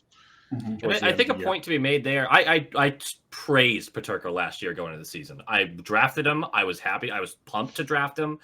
He was an incredibly frustrating player to have. He was he was all over the place. Some performances were nothing and some performances were good. And if that's already a career year because his PDO was kind of nuts for it. Yeah, I don't want to endure that with him not having good luck. I'm with you on that big time. Andrew, do you have players for this? This is a tough category if you're winging it. Ivan Barbashev. Over 20% Which direction? Shooting last year. What? Okay, yeah. That's where I thought you were going with that. But as right now, he's lined up with Eichel and Marner. So okay, you could do worse. You could do worse. But I wouldn't. I think Barbashev's a good player, but he's more of a crash bang kind of style. He might be the third best player on the line that makes the living doing that this year. But he's not a 20% guy. He's in the same kind of vein as Morgan Geekie was. Yeah. And I don't want to you don't want to fill this with Bruins because we do Bruins stuff here and it is. That's so tough though, too, because you do have it. I agree with your point, but two of the best facilitators in the league on your line, and you're still worried that even with that, can you shoot at 22% again? Can you do? I don't know, man. Yeah, it's tough. That's a really challenging one. You're hovering over that draft button in the 4th or 5th round. Yeah, this is crazy. But unfortunately, I don't have one that's gonna go back to Verhaeghe was actually going to be my answer for that because that's such a slam dunk. That is such a slam dunk answer. We can double up on answers. There's nothing wrong with that. No. It's Carter Verhaeghe. Carter Verhaeghe had a rough middle of the season last year. Definitely rebound. Got a second ring though, so Yeah, that kind of that's a salve. I mean, he's not going to hear this criticism now with 2 Stanley Cup rings in his ear. Shout out, Patrick. Yeah, I would take a bad year like that for sure. I would take a bad year when I still score 53 points. Yeah. Oh, and you froze there for a minute too, so that was extra fun. Oh, that's great. So my good regression, so he's gonna like bounce back a little bit. And again, it's not a player I'm drafting, but Philip Deneau is a responsible late round pick that like goals last year. It seems insane. Yeah, typically has a floor of like 13 to 18 goals. He's going to win faceoffs. He's going to be a consistent guy. He shot at 6.5% according to Natural Stat Trick all situations last year. His worst mark since 2015. Like he is not. I don't think he's hit the cliff. He's not going to score 30 goals or anything because he is a defensive minded forward, but his floor is higher than what last year showed. He's a guy you could depend on in a late round situation. Kind of a boring answer. The bad, where they're going to go the other way, I felt really clever with this. It's Kiefer Sherwood, dude. 30-year-old winger for Vancouver. He had a career high in average time on ice, 14 and a half, or 14 minutes, 53 seconds. Goals, 19. Assists, 21 in his age 29 season. All of them career highs. That's awesome. But it was the hits. It was the hits that made him a viable fantasy option. 462 league record. You said, yeah. Okay. It was. They've only been tracking the stat for 30 years or something. It's not that long. He was 8 shy of doubling his previous year's count of hits. He beat the next closest player by 155 hits. It is such an outlier. And I genuinely believe this. Someone cooked the books. Someone was just adding a bunch of hits. You know how, like, on home ice, you'll just... And I'd have to go back and watch and look at all this shit, which I'm not going to do. You know how back in, like, the 60s, like, that guy didn't actually have that many assists that year. They just kind of fucking said he did. That's what I think about his hitting. There's no way he has another 400-plus hit season. Like, that's just not... That's not happening. Get the fuck out of here. It's not a sustainable way. Did he set the record? He set the record, apparently. Like, leave him alone. Leave him to someone else can figure it out. Do not touch this guy. Because it was the hits that made him... He would have like 7 hits. Like, that's a huge boost to your points. I'm not touching him. Absolutely. I mean, what if just all of the scorers really like him and just like be like, you know what? Or the Vancouver... Yeah, Vancouver rub one guys, off on me, dude. I like you. What are you doing? Like... I like I'm gonna let this guy hit me. Does he make a mean buffalo dip? Like, oh man, you can get pretty far with a good buffalo dip. Yeah, see. You make a good point. All right, that's it for that category, right? I think we're back around to Jambi. Yeah, I mean it's goalies, right? Those are the last 2 categories that we got left. Let's do the Admiral Akbar. The goalie that is a trap. It's a trap. And all of them are traps. I mean, I've got 2 answers here. Give them both. I don't feel comfortable. I mean, I'm not going to say comfortable, but I feel okay with it, but it's not my favorite. Mackenzie Blackwood, where he's going. He had a phenomenal year last year. Yes. If you just look at the underlyings in 19 games in San Jose, he had a .910 save percentage in San Jose with a 6.4 according to Evolving Hockey. Goals saved above expected of 6.4. When he moves over to Colorado, moves to a .913, 18 goals saved above expected in Colorado. You combine those 2 for that season, it is greater than his entire career leading up to that season. I don't trust that. And this year, he's starting the year on a rough injury note. It's looking like he's going to miss training camp. He didn't have training camp with Colorado last year either. And, you know, he's got an injury history. He's a good goalie. I don't mean to say he's going to lose your league if you draft him where you draft him, but you compare him to some of the other goalies going in roughly this range of He's going like 7th off the board. Right. Yeah. Shesterkin, Bobrovsky, Sorokin, Gustafsson. I'd rather have all of those guys over Mackenzie Blackwood. This is back-to-back years that the starting goaltender for the Colorado Avalanche is completely doubted by everyone. Yeah. Last year, Georgiev proved us all right. Yeah. Yep, Forgiev's had a hell of a game in Buffalo, or Shit. in He's Detroit not a good goaltender. against He had 40 wins. against Yeah, the whatever. Red Wings. Yeah. Why? What happened, Jambi? What happened in that game? Like what? Right. It was 5-2 heading into the third period. Good job. Good The job. Red Wings had 5 goals on 23 shots, something like that. Oh, Alexander, you won games once. Who's your second name, real quick? Darcy Kemper. That was mine. Go ahead, Andrew. Yeah. 2.02 goals against average and a nearly 930 save percentage. That's not happening again. It was such a bounce back for him too, because he had like a couple of years ago. I He think he won had a really good. Vezina. Yeah. Yeah, that's not happening again. Darcy Kemper is at its full. It is the fooliest fool's gold that ever fool's golded. Do you feel he's a floor pick for a goaltender because the team in front of him is responsible? Okay. Like if he gave you a 9-10 this year, you'd be like, okay, that's still really good. Remember, but if you're drafting Darcy Kemper as your first goalie, you're going to be mortally disappointed. Yeah. Last year, remember, we were 3/4 through the season, and the average goaltender had like an 898. Like it was a really tough year. They rebounded through the last like quarter of the season, and I think it ended up being like 904 or something for league average. I forget the exact number, but it was crazy low for a while there, which made Kemper look all that more impressive. And to be fair, the Kings have a stout defensive system. Hiller has given, unless they play Edmonton in the playoffs. If you're gonna, that's what I mean by floor. If you're gonna draft a goalie in the 8th round.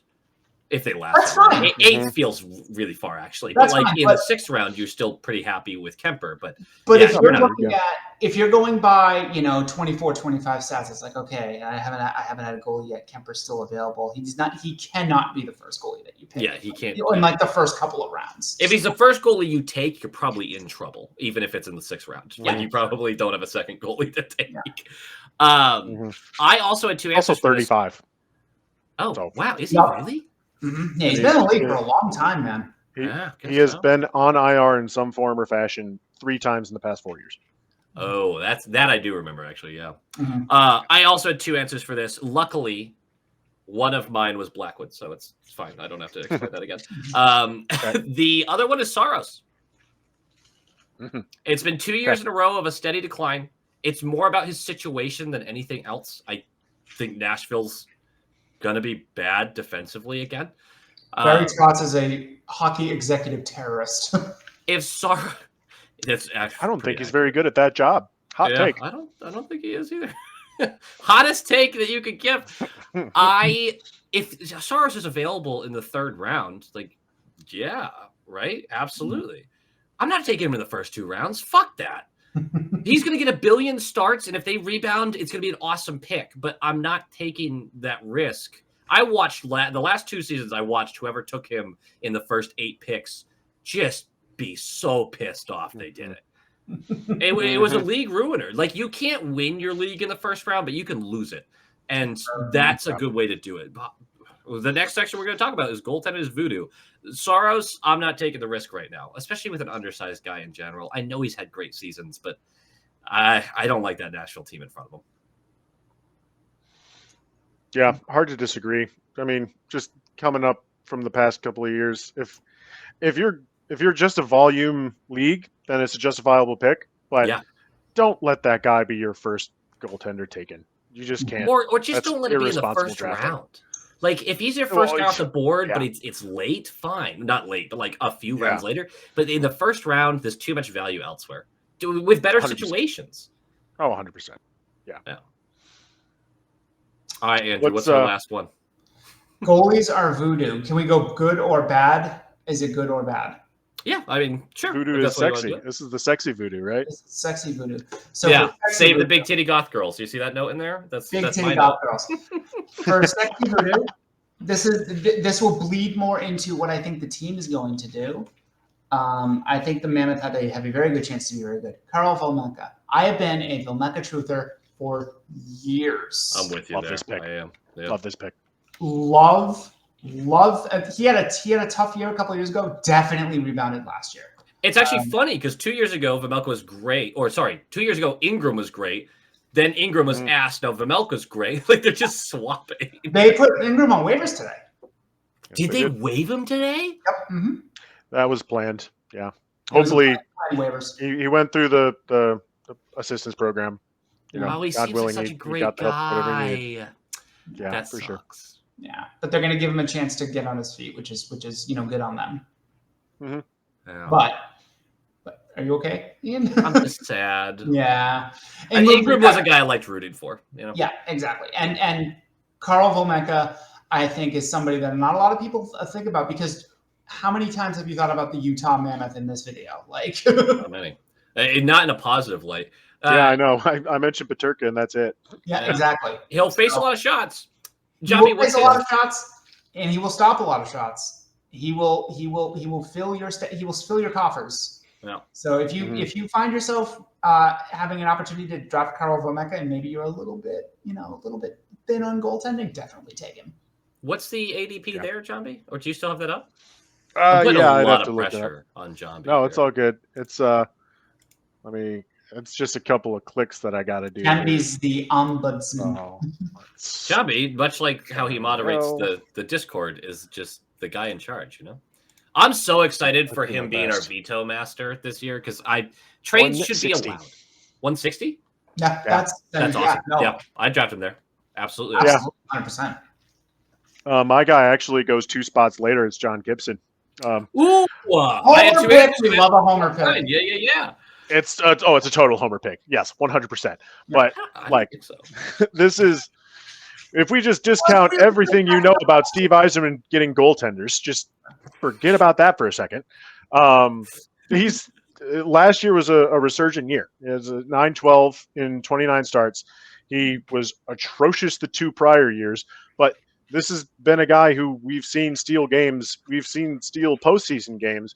All he needs to do is get back to that level. He's now on a competitive team again. You know, maybe not a playoff team, TBD, but he's on a competitive team again. Yeah. And again, training camp hype on this guy is through the roof. Everybody on this team believes in him, and you see some of those practice cut up clips. He did a 2-pad stack against Jonathan Berggren. I mean, the only thing that's holding you back here is his health. And if he can stay healthy, then this guy, literally could win your league.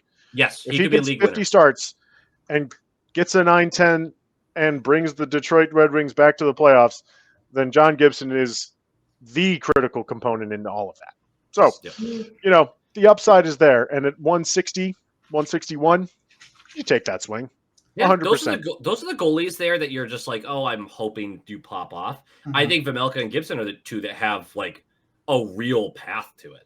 Gibson was one of my 2 options for this. The other one is just a quick mention, a guy who's going to get a lot of hype, a guy who's probably going to go too early. Right now, he's probably going undrafted, but when we get closer, Jet Greaves, he finished the season so fucking well. That is carried them on his back to the playoffs. It's a huge red flag, though. A goaltender who had 9 or 10 excellent starts to end a season. The Andrew Hammond Award. Yeah. It's scary to buy in on that. So if you want to take him with one of your last couple of picks, I think it's a good idea. I wouldn't count on him, but if you all of a sudden just got a starting goaltender at pick 220 and he's good or just serviceable, the value in that is insane. So Jet Greaves, keep the name in mind, but know the risk you're taking. Don't overextend for him. Right. The thing about John Gibson, Jambi, to your point, is that both him and Dostal fooled a lot of casual people who just like kind of keep an eye on teams peripherally, because you can't follow all 32 teams a lot. Especially over on the East Coast, those games start at 10 p.m. A lot of people got fooled by both Dostal and Gibson just having amazing seasons, thinking, oh, the Anaheim Ducks are improving. They had some of the worst defensive metrics in the league. That's just why Cronin got fired. Yeah. And also, the Short Shift boys have been watching, or at least 2 of us have been watching Dostal for 3 years now, going, this guy fucking has it. This guy's an elite. Russell rules. Like, Russell an elite absolutely goaltender. rules. Yeah. What Yeah. about Jambi? Just to, we're done with categories. Those who have watched, thank you for watching the whole thing and working with us. Please give your opinions below. Try to be Comment, nice. subscribe. Like, comment, subscribe. Nailed it. Nailed it. Can you talk, Jambi, just a second? So Gibson comes in. You still have a few goaltenders signed. Is Kosa just not Really just going to two. see the light of day? I don't think that's true because, well, we just talked about John Gibson's injury history. Yeah, fair. Cam Talbot's 38 years old. Like, they did not sign a third goaltender this year. In, kind of bucking the trend for Steve Yzerman over here. Fucking But, 8 goaltenders. Yeah. Right now and they did bring in somebody from the Czech league, Michael Postava, who will compete with Sebastian Kosa in the NHL or AHL. But right now, the third goaltender in the organization is Kosa, and you expect him to come up this year in spots, making probably 5 to 10 starts, depending on the opportunities available to him. Otherwise, he's a full-time starter in the AHL for the third consecutive season. Last year, he had a very up and down year. He was an all-star in the AHL, and then the second half of his season, he did not finish strong. So, this guy was always a project, and he was drafted as somebody with raw physical tools. He still has all of those. It's just a matter of the glove hand can be a little weak, and sometimes he moves a little bit, overcommits a little bit too far in the net, and again struggles to recover. So, who's the Wings backup this year? Talbot. Yeah, Cam Talbot. Yep. It is Talbot. That's an old goaltending tandem right there, 32 and Yeah. 33. Little side no note, doubt. because I just went to your Puckpedia for funsies. You guys are still paying Ablocator? Yep. The Bobby Bonilla Memorial Award. Last year of the It's not- Advocator buyout. I just saw the name and I was like, One what last a blast parting from gift. the past. From What? Ken Holland. The Yeah. late 2010s, early 2000s, or the late 2000s, early 2010s Ablocator. I loved watching that guy. I couldn't believe you're still paying him. It's a great name, Yeah. too. Oh yeah. Yeah, it was supposed to be, one of the key pieces of that 2019-2020 team that was the worst team in Ever. salary cap history, maybe. I think until Pretty bad. I think that was the Sandoz, Avalanche from a few years prior, but your point stands. the Avalanche in 2015-16, I think, were High that's- points. Yeah. Yeah. Actually, if I may, I've got something to plug. Oh, Yeah. yeah. I know. A couple of friends of mine, we went through and based on an outline, did some research into the late Ken Holland years leading into the Steve Yzerman era of Detroit Red Wings. The Going best back- part of Detroit's history, right there. Hey, you know what? This is People like me, that is absolutely correct. the Dead Wings. I'm not going to say the Dead Wings came back because this isn't what it was like in the 80s when only 5 teams missed the playoffs, and the Red Wings were one of those 5 teams for 5-6 years in a row, whatever that may be. But the podcast name is D2B2 Sports. You can find it on any podcast platform. D2. Is it B2 out Sports. already? Can I link it below this video? It will be out next week. Okay, so maybe I'll I find will link you the podcast name, just the overall page. The podcast itself is mainly football centric, and they do a great job with it. It's a lot of handicap gambling, really well researched, and the guys have been friends for ages. You can tell they've got phenomenal chemistry. So if you're interested in a football gambling podcast, that's a really good one. They invited me on to talk Red Wings, and it was, I've got the hockey knowledge compared to those guys, so eventually we just decided to spin off, and I'm going to do my own thing. So Nice. TBD on what that looks like, but when that happens, I'll let you guys know. It was painful, as you allude to go back from the past 12 years or so of all of the trades that Kenny Holland made trying to keep that team in the playoffs. All of the names of the prospects that he threw out the window, guys like Callie Yarncroke and who else was it? Plays for the Oilers now. There's bottom line is Jake Wallman, but oh wait, that was Steve Yzerman. that was Yzerman. Yep, and we talked about that. We talk about that in the Yzer Plan review, but it really paints a history of what Yzerman walked into, and why this has taken so goddamn long. I don't hold any punches on Steve Yzerman himself, but understanding the situation that he walked into, it's just, wasteland is putting it kindly. There were no picks, there were no prospects. All you had was Dylan Larkin. And you got the last two first rounders were Michael Rasmussen and Philip Sedina. Ken Holland is that. Sorry, go ahead, Andrew. Who was that second one? Philip Sedina. I'm going to fill your nets. Philip Sedina. You remember? Philip Sedina. Oh, okay. Yeah, right. Yeah, you remember. Why am I mishearing that? Yeah. Great draft night quote. If I was a fan of that team, that player said it, I'd be like, hell yeah, that's what you want to hear. You're stoked. Just really even if you're not a fan of that team and somebody who is an Yzerman denialist, I'll call myself. Maybe that's something good for someone like me to hear, and new information, maybe not new information, but information that is kind of framed differently. But I will say, even though I am not a fan of your team, Jambi, your thirds, your 100th anniversary thirds. Oh, crispy as fuck, dude. Oh my god. They absolutely, they fuck hard, they leave, and they fuck some more. Yep. They go to the next house and fuck more. No one's walking the next day after that one. That's just they are so gorgeous. Nice. And it's one of the best logos in 53 sports. times. 53. I'm gonna set the record. Man, that jersey's gonna break like glass when it hits the ground. Some people get that. Some people are like, I don't understand the relevance of Short Shift Podcast, if you want to get the joke. Yeah, Short Shift Podcast. That's our plug. Jambi, keep us tuned with these projects because I really want to hear this. Yeah, you've been a huge part of this channel for a very long time. We obviously will be very supportive and excited for you on that. Guys, thank you for joining me for this. Well, this is a 2-hour video where I don't have to cut anything. This was one take and we're just rolling with it. I fucking love it. It's great for me. I just have to go through the audio. You can just download it and then just put it on the YouTube right now. I'm going to put it on 2 times and listen through. Not tonight, though, because I have had a total of 4 hours of sleep over the last 2 nights. I'm going to go to bed. But seriously, thank you so much for joining. This is a yearly thing now. We can expect to do it every year, I'd assume. Oh, yeah. And I hope this year we get some more, like midway through the fantasy season, come back to this, people, and let us know how dumb we are. That's what I want to know.